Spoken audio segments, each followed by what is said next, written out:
Right, now to the latest on President Biden's handling of classified materials, specifically during his time as vice president in the Obama White House. The FBI reportedly found no classified documents yesterday during what Biden's personal lawyer calls a planned search of Biden's home in Rehoboth Beach, Delaware. A source tells NBC News no warrant was involved in this and the president consented to that search. Well, for the latest on this, let's bring in NBC News White House correspondent Mike Memoli. Mike, good morning to you. And since this was consented to, it seems like the White House could have gotten out in front of this. Instead, we've had sort of this drip of information here. Do we know why they didn't do that and what they are saying now? Well, Stephen, it's interesting. This is now the third property connected to the president that has been searched by FBI agents. This was the first time, though, that we knew about the search in real time, and there's a good reason for that.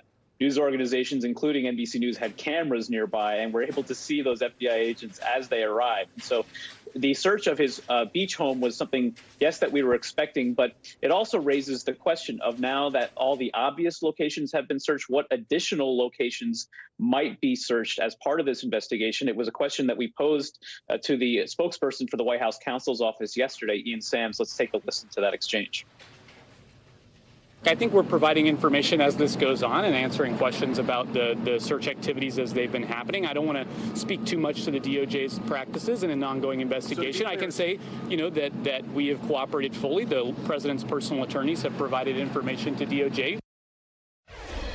So obviously not a clear answer there. But what's also significant, Stephen, is that, yes, the statement from the president's personal lawyer, Bob Bauer, said that no documents with classified markings were found during this search yesterday. He also, though, said that they did take some handwritten notes yet again from the president's residence here. That's significant because, as we know from the search of his Wilmington home, these notebooks contain notes not just from his time as vice president, but from his time in the Senate. There could be information that should be classified in that if it pertains to his notes taken during classified briefings or briefings on foreign policy. And so that speaks to the unpredictability of where this investigation goes in the future.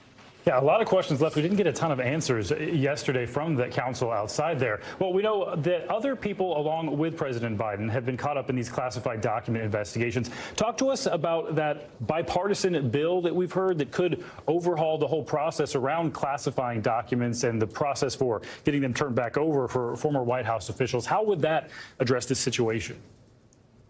Yeah, this is really interesting. We heard yesterday from the Republican chairman of the House Oversight Committee, James Comer, who suggested that he is actually working with his Democratic counterpart, Jamie Raskin, from Maryland on the Homeland Security Committee to talk about the possibility of legislation that would rein in this process. Because up till now, Stephen, it's been something of an honor system for outgoing staff at the end of each administration to pack up their things and to expect that they're taking only those things which they should be, not presidential records, not classified records.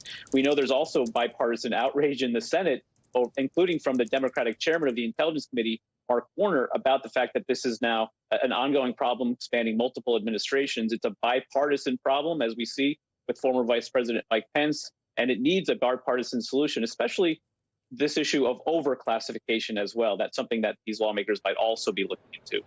Yeah, a lot to tackle here. And quickly, Mike, I just wanted to ask you, what can we expect moving forward for Biden, and where do things stand with the special counsel? Yeah, well, yesterday was a significant day in this regard as well. Robert Hur, the special counsel, his first full day on the job, so now he has a chance to put his stamp on the investigation. I mentioned the question of whether there are additional locations that the FBI might be interested in searching related to the president. One other big question is whether the president himself might be among the interviews we expect to begin of key staff as well as key principals like the president.